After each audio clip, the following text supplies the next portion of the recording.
top of my desk, top shelf is just a Obi-Wan. I call it my Obi-Wan shrine. Is essentially what it is. Only thing up there is Obi-Wan Kenobi, except for there is one Anakin up there, and that's because he's fighting Obi-Wan Kenobi. That's beside the point. One of the I got a picture from Topps Authentic up there, and it's that death scene where Obi-Wan is holding the Duchess, because that had just such a huge impact on my, because before I saw Clone Wars, I never thought twice about Obi-Wan. I just thought he was an old man that was an extra in a movie that was somewhat sort of fleshed out okay in the prequels. Then I saw this at the Clone Wars, and it completely changed my thoughts on the man to where he's now one of my favorite characters. And that scene was pivotal in that, because it humanized him in more ways than any of the other episodes did. He just lost the one woman he loved, and he couldn't do anything about it, but he didn't do anything while she was alive to show it.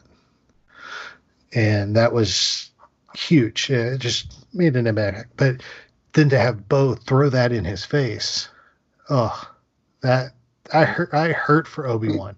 I hurt for Obi-Wan then. But he had the perfect Obi-Wan response. And it wasn't an Obi-Wan. It was the type of response we would expect, not from the young Obi-Wan, but to me it seemed more like an old Obi-Wan response. And it's like, I still do.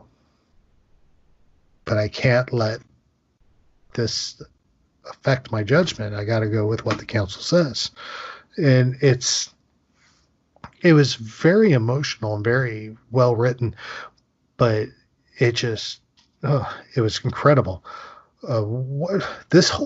Everything we've talked about so far, David, with them arriving on the cruiser, this meeting in the conference room.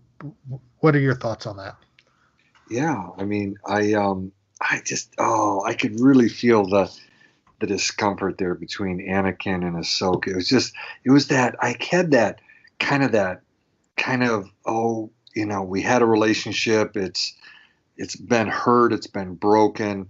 Yeah, we are still friends, but it's not the same. And it's like, oh man.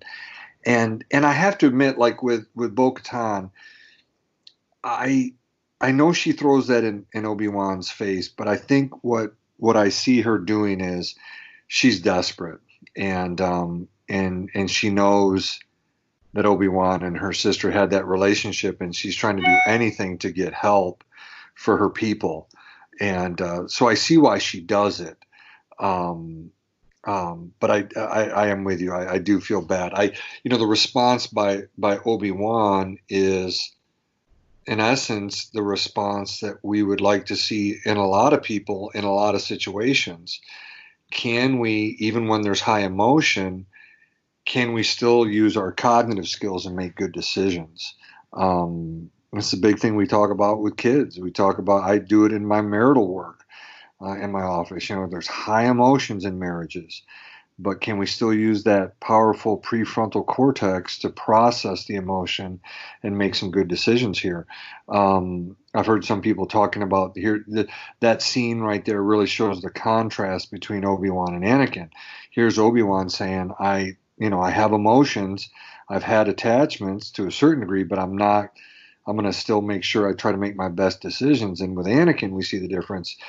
His attachments, cloud all his decision making really here from this point on. Not that we haven't seen it, earlier in the Clone Wars, but we're really at the beginning of the end here. So it was, Filoni purposely really contrasting Obi-Wan and Anakin right here. Oh yeah, no, definitely.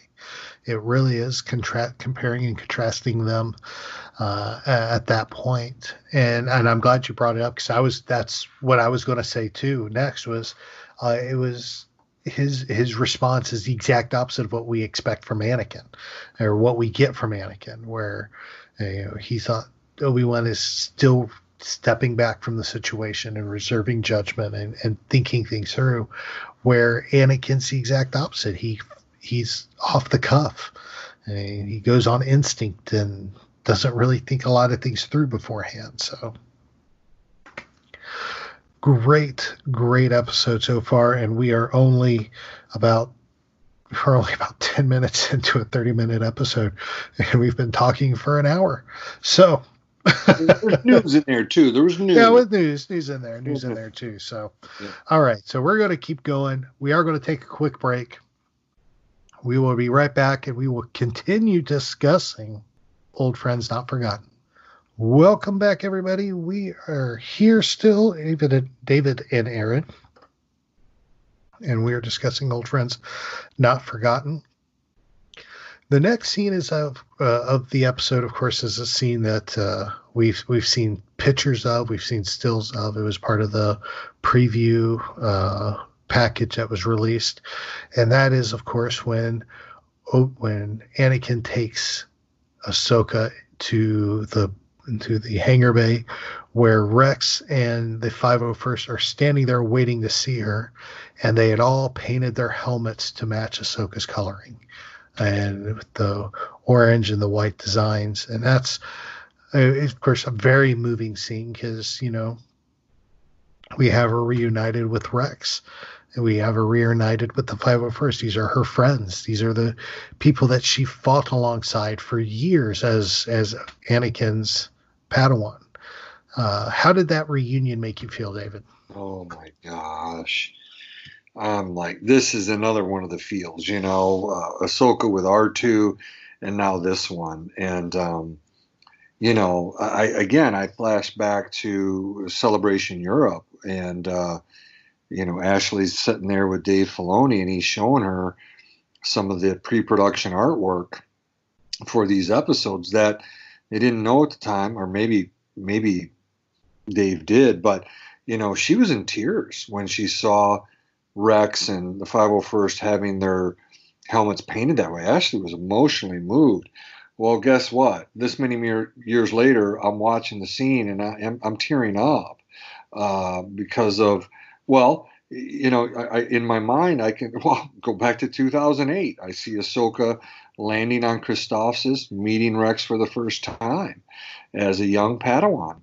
And here we are years later, and the relationship that they've developed. So here we are, chronologically 12 years later in real time. But for Ahsoka, we see such growth in her over all these seasons. It just, I'm tearing up going, oh my gosh, Dave Filoni, why do you do this to me? Quit playing games with my heart. That's right. Oh, Dave, you do it, man. Dave Filoni does it. He has no problem messing with your emotions. Wow. It's a very emotional scene. It gets even more emotional because this is the scene where Anakin gives her lightsabers back, and he's like, "I got something for you. I kept these. They work great." And then she lights them up, and they're not green anymore; they're blue. And he's like, "Maybe a little better." Yeah. Well. And it gets me to think about when Ahsoka and Anakin have that conversation at the end of season 5 on the steps of the Jedi Temple. I didn't realize, I'm flashing back in my mind, and she is walking down the steps without lightsabers on her belt. Mm-hmm. Well, you got to remember too that at the time when she walked away from the Order, her trial had just ended. So they had taken her lightsabers away. Her trial had just ended. She literally went from there to pretty much the Master's Chamber, where she was having that conversation with Yoda and Anakin. Yeah. And when she walks away, and so she never got him back. So yeah, no, I'm not surprised. I'm with his level of attachment, I'm not surprised he kept them. Not surprised at all. And you brought up the episode where she walks away, and I'm going to go off on a tangent here, and I'm sorry, but enjoy. One of the things when that episode aired, the one that where the last episode of season 5, and she literally walks away from the Jedi Order. I was sitting there, and one of the thoughts that went through my head as I analyzed that episode as time went on was, I can now understand why Anakin had so many issues with the Jedi Order. I understood why he had so many issues with attachments, and why it became imperative that he had to save Padme, and no matter what the cost, because he had lost so much in his life. He had lost his mother. He had lost Ahsoka at this point. He had lost Ahsoka. And for all we knew at that point, they never saw each other again. And I was just interpreting that as, that's it. She walked away. They never see each other again. Yeah, he's going to be hurt and lost by that. Then this episode comes along and just completely broadsides that theory with the full volley of cannon fire. Because they're picking up right where they left off, apparently. Laughing, smiling, getting lightsabers. It's, almost like they never really were apart, which has me scratching my head on some of my thoughts about his turn now. But hey, that's for another episode. Right. But anywho, off that tangent, if I didn't confuse y'all already.